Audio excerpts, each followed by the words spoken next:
Roland used to walk like a man who greeted gates before they greeted him. Back then, he had manners, real ones, not the performance that comes with new leather shoes and a loud wristwatch. But the moment money started entering his life with the confidence of an uninvited relative, something inside him stood up and cleared its throat. The first time he saw a fat credit alert, his eyes widened the way a child's eyes widen at fried chicken. The second time he began to talk differently, longer sentences, heavier English, unnecessary my brother to everyone, and a new habit of laughing like a chairman even when nothing was funny. Bella watched it all with the quiet patience of someone who had seen storms form in clear skies. She didn't hate his new confidence. She simply noticed it came with a shadow, pride. Pride is that thing that whispers, "You are better now," and forgets to add, "Better than who?" Roland started believing the money was proof he was the brain of the marriage, the engine, the real owner of their lives. He didn't ask where the wealth truly came from. He only enjoyed how it made him feel. A man doesn't always need facts when ego is feeding him sweet lies with a spoon. Bella, on the other hand, had a different relationship with money. She didn't worship it, she organized it. She didn't shout around it, she structured it. The kind of wealth Bella carried wasn't the type that wore gelly to announce itself. It was the kind that sat in files, trust documents, and calm signatures. She had learned early that wealth is safer when it doesn't sweat.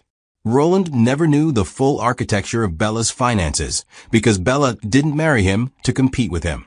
She loved him with the softness of a woman who believed love could domesticate pride, like a wild goat that eventually learns the path home. At first, she tried to keep their home warm, his favorite meals, his quiet moments, the small laughter that held the marriage together. But even warmth can feel like weakness to a man who has begun to confuse peace with permission. Roland started to treat Bella's gentleness as evidence that she would always forgive, always wait, always be there like power supply you don't appreciate until it takes light. And the attention came sharp and sweet, like perfume in traffic. Suddenly, women smiled longer. Receptionists giggled at jokes that weren't jokes. Old classmates resurfaced with, "Hey, it's been so long," as if they had been in the bush with network the whole time. Roland soaked it in. He began to sit taller in restaurants, to order like a man trying to impress the waiter, and to speak about women the way careless men speak about cars. This one is fine, that one is classy, that one is for weekend. Bella heard certain comments and kept her face straight, but inside, something in her quietly took note. Because when pride enters a man's head, it doesn't come alone. It brings foolishness as a +1. And Bella could already see the kind of foolishness Roland was about to audition for. The one where a man starts believing one woman is not enough. Simply because money has started calling him sir. The first warning did not come with shouting. It came like a soft knock on a door, polite but firm. Bella asked a simple question one evening when Roland returned home smelling like expensive cologne layered over impatience. "You've been coming back late lately. Is everything all right?" Roland paused, chewing on the question, as if it were chewing gum he didn't like. Then he gave the kind of laugh men give when they want to dismiss you, without admitting they're guilty. "Bella, you worry too much. Work is work. Do you want me to stop chasing money?" He said it like a threat, like money was a wild animal only he could hunt. Bella didn't argue. She simply watched him remove his shoes with the arrogance of someone who believed the floor should be grateful. She noticed the phone face down. She noticed the new password.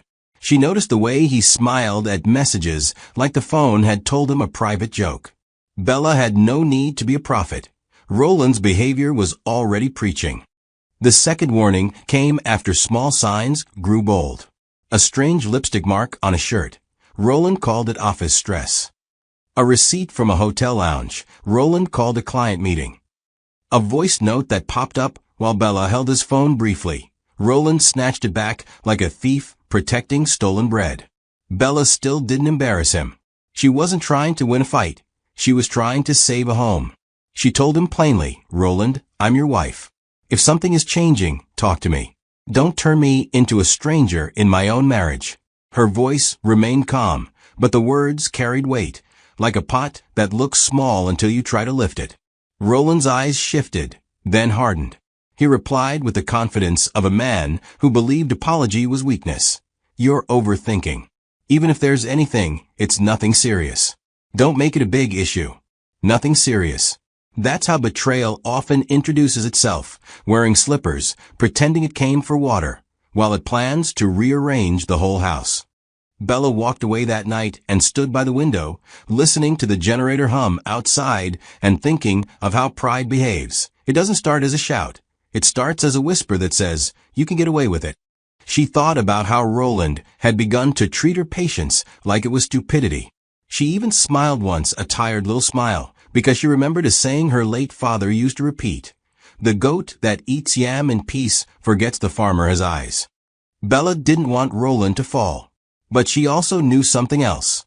Warnings only help people who still respect consequences. And Roland, at that moment, had started to believe consequences were for other men.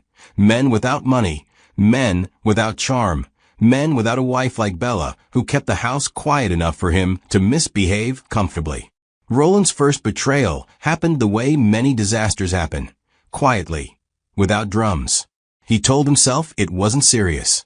He told himself it was just once. He told himself he deserved it because he worked hard, because he provided, because the world was finally calling him successful, and he couldn't disappoint it. The woman was someone who laughed too loudly at his jokes, touched his arm too casually, and looked at him like he was the last man on earth. Pride fed him that look like hot puff-puff, sweet, easy, and dangerous when you eat too many. Afterward, he returned home like nothing happened, kissed Bella's forehead like a man returning from a journey he never took, and ate food she prepared with the appetite of someone who had successfully hidden a crime. If guilt visited him, it couldn't find parking. Pride had taken all the space. Bella didn't catch him in a dramatic way. No loud confrontation. No neighbors gathering like it was a live football match. Instead, Bella noticed little changes. Roland began to guard his phone like it was a newborn. He started showering immediately after coming home, as if water could wash away lies. He became strangely generous at odd times, small gifts thrown at Bella like coins thrown at a roadside beggar. Here, take. Be happy. Don't ask questions. Bella received the gestures the way you receive a suspicious parcel, carefully, without excitement. She asked him again, softer but clearer. Roland, are you seeing someone? For a second, the air became thick. Roland looked at her like she had committed a crime by asking. Then he did what prideful men do when cornered. He turned the question into an insult. Bella, you're too quiet for all this drama. Where did you learn suspicion? He laughed again. That fake laugh, the one that tries to sweep truth under the carpet. Bella did not shout. She simply said, I asked because I'm your wife. If you break something, it will still affect me. Roland shrugged like consequences were a myth. The irony was that Bella wasn't helpless. She wasn't naive. She simply believed in choosing the smartest response, not the loudest. That night, after Roland slept with a piece of a man who believed he was untouchable, Bella sat quietly with a notebook and began to write. Not emotional writing. Not Dear Diary. Practical writing. Dates. Times. Behaviors. Transactions. Patterns. Because if pride was turning Roland into a gambler, Bella would become the house, the one place the gambler never wins in the end. She wasn't plotting revenge for fun.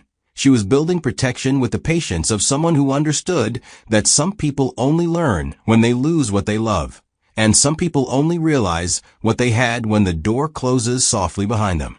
Bella looked at Roland's sleeping face and whispered something that sounded like mercy, but carried the seed of consequence. If you refuse to change, Roland, you will educate yourself the hard way. The first time Roland admitted it, he admitted it like a man confessing to eating meat, proudly, shamelessly, almost offended you asked. It happened after Bella noticed a careless slip, a message preview flashing on his screen while he was charging the phone. A name saved as electrician, yet the message read, I miss your arms. Bella didn't scream. She simply called him aside and asked, Who is that? Roland's face changed, first surprise, then irritation. Then that smug calm that means someone has already decided you can't do anything. He sighed and said, Okay, yes. I've been seeing someone. But it's not what you think. The classic line. As if there are many kinds of cheating. Cheating that is holy, cheating that is professional, cheating that is just a phase. Bella asked him, "Will you stop?" Roland looked at her with the arrogance of a man who mistook forgiveness for weakness and said, "I'll be careful. That's all." Bella stared at him, not in shock, but in disappointment so deep it almost looked like peace. She didn't beg. She didn't fall on the floor. She didn't threaten spiritual fire. She asked him one more time, "Roland, do you still value this marriage?" Roland replied with a half-smile, "Bella, you're my wife. Of course. But don't make this marriage a prison." Prison. That's what selfish people call commitment when their appetite starts ruling them. Bella's mouth twitched slightly, almost a laugh, because it was absurd. How a man could eat from a plate and still complain the food is holding him hostage. She told him quietly, "A prison has guards. Marriage has boundaries. If you hate boundaries, don't pretend you want a home." Roland waved it off. "You'll be fine," he said, those words that sound like reassurance, but are actually dismissal. "You've always been calm. Don't start behaving like those women who fight over men." He didn't know he had just insulted the wrong kind of calm. Bella's calm wasn't surrender, it was control. Then came the part that made the situation almost funny in a bitter way. Roland began to act like he was doing Bella a favor by being honest. He started to talk about his cheating, as if it were an unavoidable tax of success. "You know how men are when money comes," he said one day, chewing meat with confidence. "People will come. Temptation will come." Bella looked at him and replied, "Temptation comes to everyone. The difference is whether you invite it inside and offer it a seat." Roland laughed, but it wasn't the laugh of a man who found wisdom. It was the laugh of a man who believed wisdom was for poor people. Bella realized something crucial. Roland didn't just make a mistake. He had adopted a mindset. And mindsets don't change with pleading. They change with consequences. So Bella stopped arguing. She started preparing. The mistress, her name was Nadia, wasn't a fool. She liked Roland, yes, and she enjoyed the way his money made life smoother, but she had enough sense to know when a man was behaving like a goat at a wedding buffet, eating as if tomorrow doesn't exist. Nadia noticed the way Roland was getting reckless. More women, more lies, less caution. Even she began to feel nervous. One afternoon, in a quiet lounge where soft music tried to pretend it didn't hear secrets, Nadia leaned closer and said, "Roland, you need to be careful. Your wife is too quiet. Quiet women don't always mean weak. Sometimes it means they're thinking." Roland scoffed and waved his hand like her warning was a fly. "Bella," he said, almost laughing. "Bella doesn't even argue. She won't do anything." Nadia frowned. "That's what I'm saying. Don't underestimate calm. Be strategic." Roland leaned back, proud and glowing, and replied, "Strategy? I'm already winning. You think she can outsmart me?" His confidence was not confidence. It was foolishness wearing expensive cologne. Bella, meanwhile, had moved into a different stage of marriage, one where you stop asking for loyalty and start protecting your future. She began quietly adjusting structures, tightening documents, updating authorizations, rerouting ownership layers through what looked like ordinary corporate housekeeping. She didn't do it with anger. She did it with the steadiness of a woman folding clothes after deciding she is leaving. And here was the cruel beauty of it. Bella did not block Roland's moves.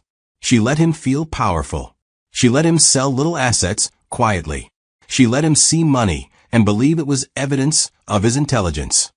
Because the trap she planned didn't require force, it required Roland's pride to keep walking forward with confidence, step by step, into the very consequences he had been warned about.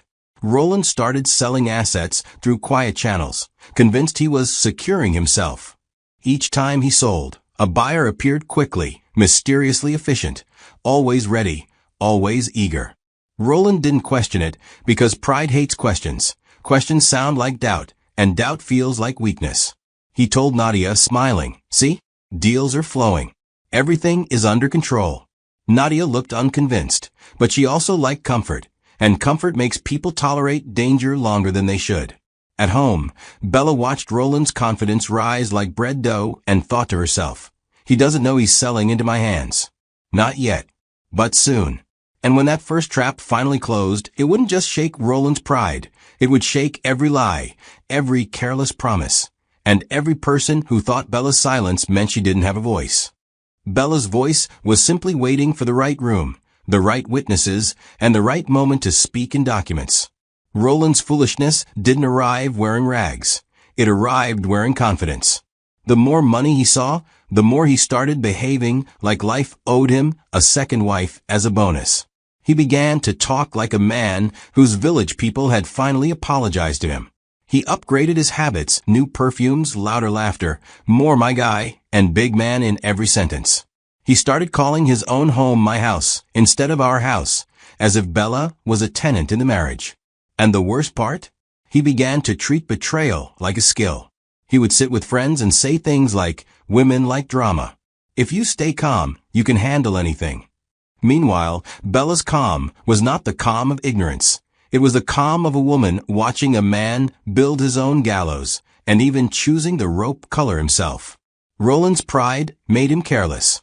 He stopped deleting messages properly. He stopped keeping stories straight. He stopped being afraid. In his mind, fear was for men who had not yet tasted money.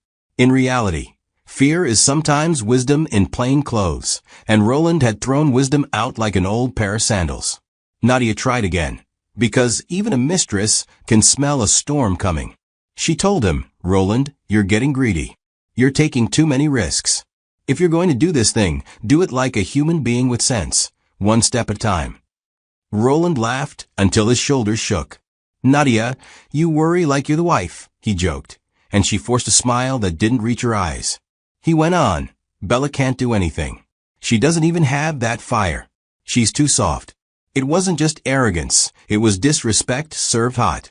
He didn't realize that soft and weak are not twins. Some things are soft because they're mature, controlled, and patient, like a lion lying down. Bella watched him practice disrespect like it was a sport, and she decided she would not wrestle him in the mud. She would simply make sure he slipped in it publicly, with receipts. Her trap wasn't built to punish cheating alone. It was built to punish pride, the kind that hears warnings and turns them into jokes. So Bella continued what she had started. Quiet structure, quiet approvals, quiet sign-offs. She didn't interfere with his sales. She encouraged the ease of them, letting his confidence swell. Every time Roland sold something, the third party appeared right on time, paying quickly, happily. Roland thought, "See? The world is opening for me." Bella thought, "No, Roland. I'm opening it so you can walk straight into it." And sometimes Bella even found the humor in it, in a painful way. Her husband believed he was robbing her, while she was the one buying the stolen goods from him like a market woman smiling, as a thief sells her own chicken back to her. Roland went to sleep that night believing himself powerful, not knowing that power without sense is just a loud way to approach ruin. By the next weeks, the marriage began to feel like a house where the generator is on, but the lights are still dim. Roland was present, but not really. He spoke to Bella with impatience, like she was a radio station he couldn't change but didn't enjoy. Bella's warmth reduced, not as punishment, but as protection. She stopped trying to impress him with meals and peace offerings. She stopped asking where he was going, because she already knew he would lie. And she stopped explaining herself, because she realized she was speaking to pride, and pride doesn't listen. It only waits for you to finish so it can continue misbehaving. Roland misread her withdrawal as defeat. He assumed Bella had accepted her position. In his head, he had already written the story. Bella would remain calm, he would remain king, and life would remain sweet. It's always funny when a man is busy writing a story where he is the hero, unaware his wife is writing the contract where he becomes the lesson. Roland's reckless confidence grew bolder. He began coming home with the casualness of a visitor. Sometimes he'd eat and leave again. Sometimes he'd claim business trip and return smelling like a different life. He started talking about money in a way that showed he had become addicted to it, like someone who has tasted sugar and now thinks water is useless. He would say, "Bella, you don't understand how these big deals work," as if understanding was the same as boasting. Bella would nod quietly, letting him feel smarter, letting him underestimate her a little more. She wasn't playing mind games. She was simply allowing his pride to reveal its full foolishness. Behind her calm face, Bella was collecting timestamps, filing copies, ensuring the legal path was clean. She wasn't rushing because traps that work best don't slam suddenly. They tighten gradually, like a net you don't notice until you can't move. Nadia, too, began to see that Roland's appetite had expanded beyond control. He wasn't just cheating. He was multiplying chaos. One woman became two became secret calls became overlaps. Nadia noticed that some girls started calling Roland with boldness, as if they had authority. She confronted him once, asking, "So I'm now competing with your whole phone book?" Roland smirked and replied, "Nadia, don't be emotional. Everybody has their season." Bella's season of silence was being mistaken for weakness, but it was actually the season of planning. And as Roland continued selling assets for quick money, thinking he was extracting his own share, Bella continued buying them through the third party, tightening ownership around him like a gentle rope. The marriage grew colder, yes, but the trap grew warmer, more alive, more ready. Because in Bella's world, justice was not loud, it was documented. Roland began to sell faster. At first, he was careful, small moves, safe moves, testing the waters like a man stepping into a river slowly. But pride has a way of turning small success into reckless belief. He started thinking, if I sold one and nothing happened, I can sell 3. He began offering deals at discounts, not because the assets weren't valuable, but because greed makes you impatient. He wanted quick money, quick freedom, quick glory. He started telling himself, I'm just being strategic, when really he was being foolish. The third-party buyer appeared again and again, almost too easy, almost too eager. Roland didn't wonder why. He never paused to ask, why is someone always waiting to buy exactly what I'm trying to hide?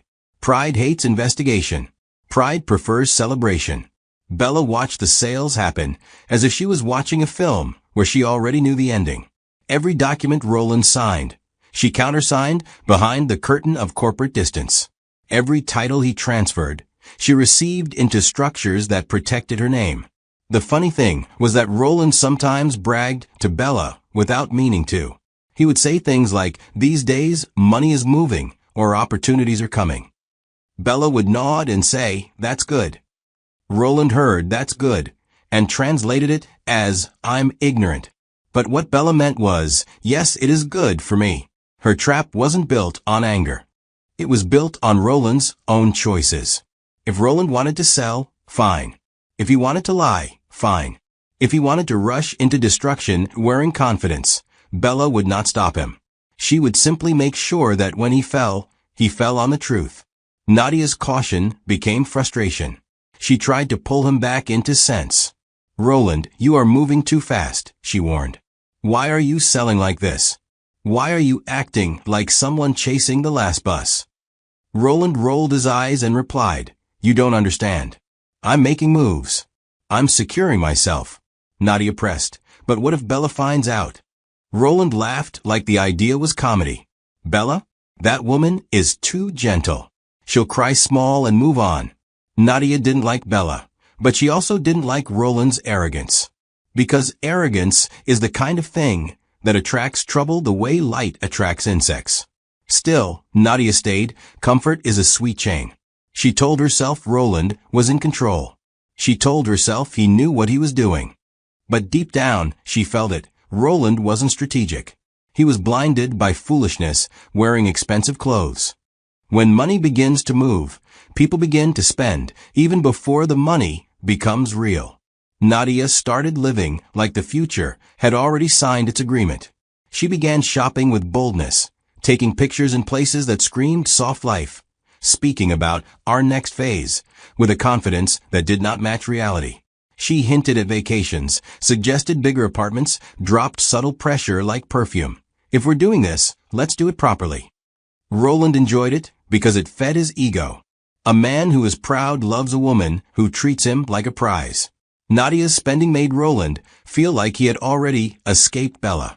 He started imagining a life where he could be worshipped without responsibility, admired without accountability. In his mind, Bella was the past, quiet, predictable removable. Nadia was the future, flashy, hungry, applauding. But Nadia's spending also created cracks.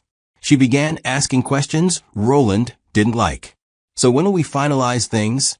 How much do you really have? Are the assets truly yours? Roland responded with irritation, because proud men hate being audited. Don't worry, he would say. Everything is under control. Nadia would nod, but her eyes would scan his confidence like someone checking if a bag is truly zipped. She warned him again, Roland, you need to be careful. Bella might be quiet, but she's not blind. Roland snapped, stop talking about Bella. She can't do anything. Don't bring fear into my progress. Fear. As if caution was weakness. As if wisdom was an enemy. Nadia went quiet after that, because she realized Roland's pride was not a phase, it was his steering wheel now. Bella, meanwhile, was preparing the part of the trap that would shake everywhere. She began arranging witnesses, not to shame Roland emotionally, but to close doors socially. She understood that a man like Roland doesn't fear private disappointment. He fears public loss of respect. She began reconnecting quietly with the people Roland valued. Family elders, partners, mentors. Not to gossip, Bella wasn't a market square. She simply ensured that when the truth arrived, it wouldn't arrive alone. And while Nadia spent money she didn't truly have, Bella was buying assets she didn't need to announce. The irony was sharp. The mistress was spending dreams, while the wife was collecting reality. Roland decided it was time for the final move, the one he believed would seal his victory. He had sold enough pieces to feel bold, and now he wanted the crown jewel, the last major account, the one he believed would give him complete freedom. He planned it like a man planning a surprise party for himself. He chose the day carefully, dressed carefully, and even practiced calm in the mirror. He told Nadia, by evening everything changes. Nadia asked, are you sure? Roland replied, I've done this before. Don't worry.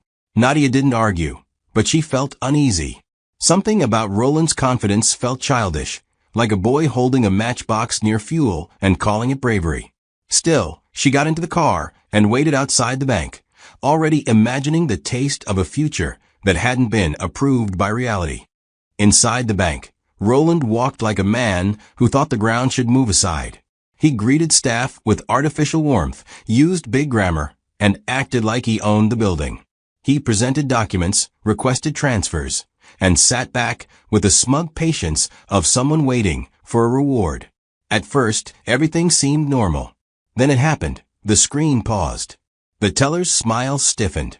A manager appeared, then another. Conversations lowered. Roland felt the first prick of discomfort, small, like a mosquito bite you try to ignore. He asked, what's the delay? The manager replied politely, just a moment. Sir Roland hated just a moment. Proud people hate waiting. Waiting feels like doubt. Outside, Nadia watched the time pass. She tried calling, but the call didn't go through. Inside, Roland watched as the manager returned with a folder. Not just any folder, the kind of folder that looks heavy even when it's paper. Roland's throat tightened, but pride still tried to stand. He smiled and said, let's proceed. The manager's face remained neutral. Sir, he said carefully, we need to clarify the ownership structure on this account. Roland frowned. It's mine, he replied. The manager opened the folder and pointed to a name that would soon shake Roland's whole world, Bella. And in that moment, Roland's almost escape stopped being a plan and began turning into a trap. Roland sat straighter when the manager said clarify, because pride always thinks posture can fix problems. He adjusted his cufflinks, smiled the kind of smile that tries to remind the room who he believes he is, and said, clarify, quickly. I'm on a tight schedule. The manager nodded, not intimidated, not impressed, and slid a document forward. Roland skimmed the first page with confidence, then slowed, then stopped. His eyes returned to one line, as if it had insulted him personally. Ownership. Beneficial interest. Trust authority. The words were simple, but they refused to arrange themselves into a story where he was the hero. He cleared his throat and laughed. This must be a mix-up, he said, softly, like politeness could edit reality. The manager didn't argue. He just turned another page. and another. Each page was quieter than the last, the way bad news prefers to travel. Roland's phone vibrated. He ignored it.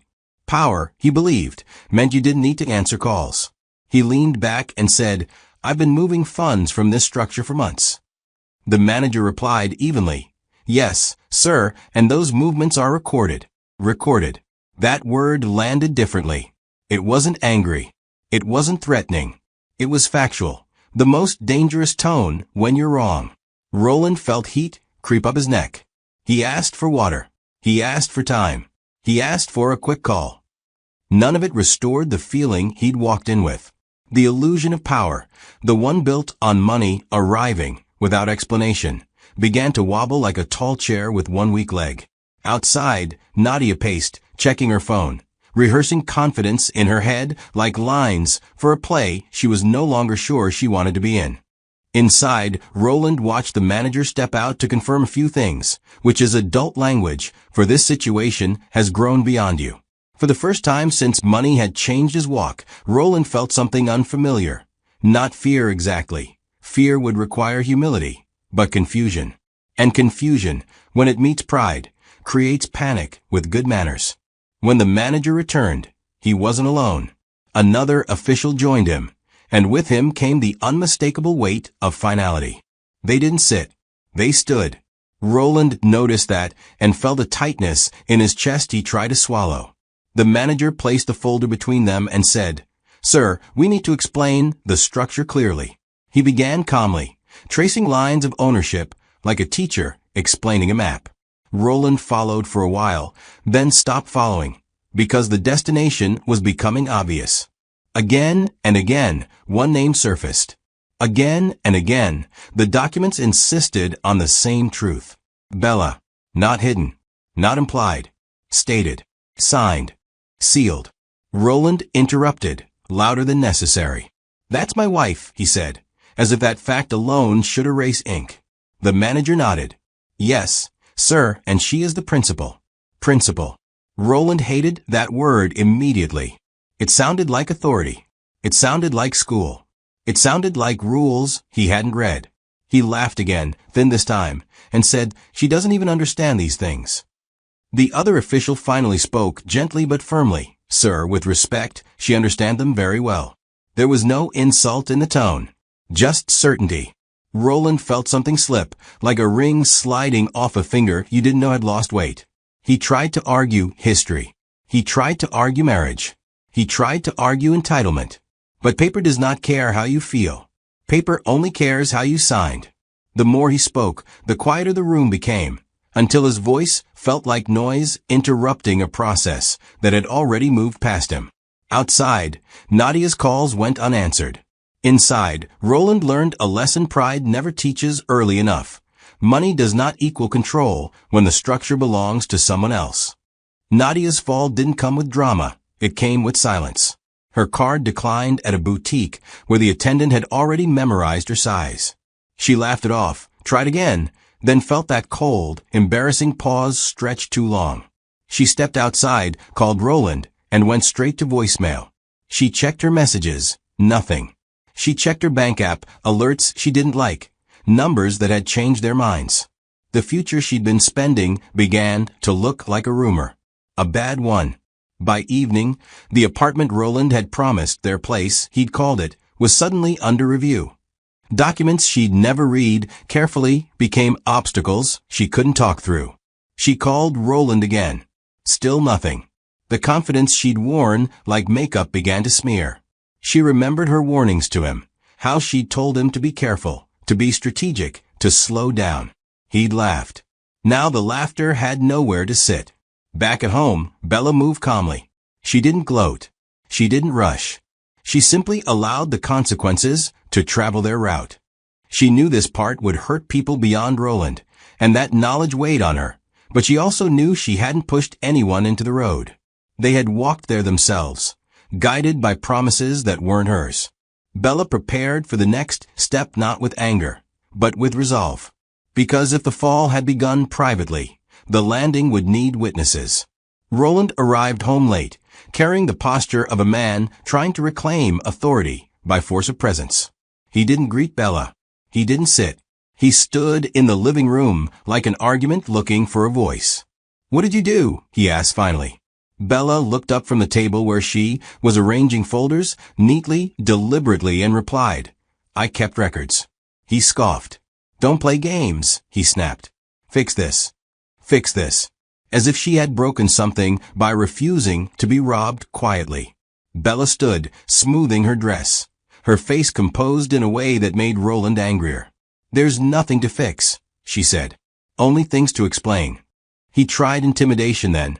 Raised voice, sharp words, the old tactics that worked when the other person was still hoping. Bella didn't flinch. She simply said, "I've invited people tomorrow." That stopped him. "People?" he asked. "What people?" Bella met his eyes. "The ones you respect," she replied. "The ones you thought would never hear the truth." Roland's anger shifted into panic disguised as pride. "You're embarrassing yourself," he said. Bella smiled faintly. "No," she replied. "I'm protecting myself." That night, Roland didn't sleep. He paced. He called numbers that didn't answer. He rehearsed speeches that sounded powerful in his head and hollow in the quiet. Pride had finally run out of room to stretch. The next day, the house filled with voices that carried weight. Family elders, business partners, a mentor who once advised Roland to value character over speed. They arrived expecting drama, perhaps tears. What they found was order.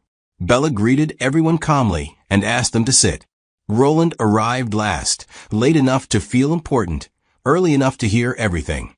He opened his mouth to speak, but Bella lifted a hand, not rudely, just enough to pause him. "Please," she said, "let me finish first." She didn't shout. She didn't accuse. She explained. She spoke of timelines, of structures, of how assets had been sold by Roland and purchased by a third party that belonged to her. She passed documents the way a teacher passes exam scripts. Quietly, clearly. The room shifted. Heads nodded. Silence grew heavy. Roland felt smaller with every page. When he tried to interrupt, no one looked at him. Respect had moved seats. Bella ended simply. "I warned him," she said. "I asked him to stop." He admitted. He refused. Even those who benefited from his choices cautioned him. He chose pride. She placed the final document down. Divorce. Recovery. Closure. Roland realized then that the worst part wasn't losing money. It was losing the story he told himself, that he was smarter, stronger, untouchable. The room didn't explode. It settled. And in that settling, everywhere shook, quietly, permanently. Roland thought humiliation would feel loud, shouting, accusations, perhaps someone slamming a table. Instead, it felt like paper. Quiet, thin, relentless. As Bella finished speaking, the documents rested on the table like calm witnesses that didn't need emotions to make their point. Roland picked one up with shaking fingers. Scanning lines he suddenly wished he had read months ago. Dates, signatures, transfers. His own handwriting appeared too many times for denial to survive. Pride tried to protest, but paper has a way of silencing lies without raising its voice. Each page felt like a mirror reflecting not just his greed, but his carelessness. He hadn't been robbed. He had volunteered. Bella watched him without triumph. If anything, there was a trace of sadness, not for the money, but for the man who could have stopped long ago and didn't. She reminded the room, gently, that she had warned him, more than once. She had asked him to change. He had admitted his actions and still chosen to continue. Even the mistress, she noted without cruelty, had cautioned him to slow down. Roland lowered his head, realizing this wasn't a trial where he could argue his way out. This was an audit of character, and he had failed quietly but completely. The people he respected now saw him clearly, not as a victim, not as a clever man, but as someone undone by pride. When Bella stood to end the meeting, no one stopped her. Respect followed her movement instinctively, like gravity. Roland remained seated, surrounded by evidence of his own choices. In that moment, he understood something devastating. Pride hadn't just cost him wealth. It had cost him dignity. And dignity, unlike money, doesn't return once spent carelessly. After everyone left, silence filled the house like thick smoke. Roland sat alone, replaying every warning he had ignored.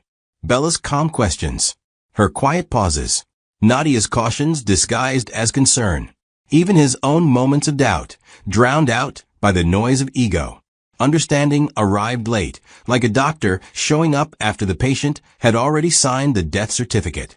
He realized that wisdom had knocked gently many times, and he had responded with laughter. He walked through the house slowly, touching furniture he once bragged about owning. Ownership suddenly felt like a joke told badly. He remembered how he had called Bella too soft, how he had mistaken her restraint for fear. Now he understood the difference between silence and weakness. Silence, when chosen, is often preparation. Bella hadn't fought him because she didn't need to. She had simply let his pride expose him fully, without interference.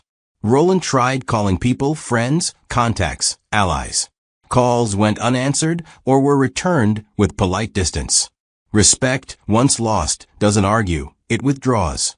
He finally sat on the bed and laughed, a short broken laugh that carried no humor. He had believed himself strategic, yet he had been predictable. Pride had convinced him he was special, exempt from consequences. Reality disagreed. For the first time, Roland felt real regret, not because he was caught, but because he finally saw the path he could have taken. But regret, like expired food, is useless once the time has passed. News didn't spread loudly. It spread accurately. Business partners adjusted relationships. Invitations stopped coming. Doors didn't slam, they simply stopped opening. Roland discovered that disgrace doesn't always shout. Sometimes it just forgets you exist. The women who once admired him disappeared. Nadia left quietly, taking with her the last illusion that someone might stay. She didn't curse him. She didn't beg. She simply chose safety over sinking pride. Financially, Roland wasn't starving, but he was stripped. The excess was gone. The leverage was gone. The illusion of power was gone. What remained was a man forced to live inside the limits he once mocked. He learned that consequences don't always come as punishment. Sometimes they come as reduction. Reduced access. Reduced voice. Reduced relevance. Bella, meanwhile, finalized matters efficiently. She didn't prolong the process. She believed in clean endings. Where Roland lingered in regret, Bella moved forward with clarity. She closed accounts, secured assets, and prepared for a life no longer burdened by managing someone else's foolishness. Her strength wasn't loud. It was consistent. Roland watched from a distance, realizing too late that stability is more attractive than arrogance, and far more dangerous when underestimated. Bella didn't throw a party. She didn't announce victory. She packed her life carefully, like someone who respects both the past and the future. She left behind what was no longer useful, not out of bitterness, but out of wisdom. Her friends noticed the difference immediately. She walked lighter, spoke clearer, slept better. She didn't rewrite history to make herself a hero. She accepted that she had loved a man who chose pride over partnership. That knowledge didn't weaken her. It sharpened her discernment. Bella stepped into her new life quietly, carrying not just wealth, but peace. Peace earned through patience. Peace protected by boundaries. She didn't look back often. Closure, for Bella, wasn't about watching someone suffer. It was about refusing to suffer alongside them anymore. Roland's story ended without applause. Not because it wasn't dramatic, but because the loudest lessons rarely need noise. Pride had promised him everything. Women, power, freedom. It delivered none of them. What it gave instead was isolation, regret, and a long, quiet stretch of reflection. Bella's story continued, not as revenge, but as restoration. She became a quiet example of what happens when wisdom outlasts arrogance. The lesson was simple, though few learn it early. Warnings are mercy in disguise. And pride, once it refuses to listen, begins writing its own punishment. Roland learned that too late. Bella learned it in time. And that made all the difference. Please like and subscribe. Your support means the world to us. Thank you for watching to the end. Don't forget to come back for the next amazing tale yet.